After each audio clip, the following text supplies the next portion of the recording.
Hi friends, కనిపిస్తుందా ఇది? దీన్ని వరి ఆకు అంటారు. అంటే వరిసేని పొలంలో వేసే ముందు ఇలాగా ఒక చిన్న ఏరియాలో వేస్తారు, ధాన్యంనే వేస్తారు. అవి మొక్కలు వస్తాయి.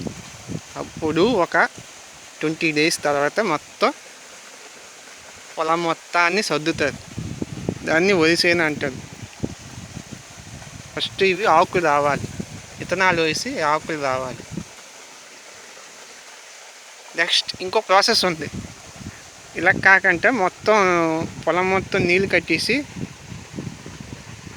ఎజ్జలుతారు, అంటే విత్తనాలు విసురుతారు. అప్పుడు కూడా వస్తాయి. దానికి దీనికి డిఫరెన్స్ ఏం లేదు. ఒక 7,000 మిగులుతాయి అది అనుకో, కానీ గడ్డి ఎక్కువ వస్తుంది అది.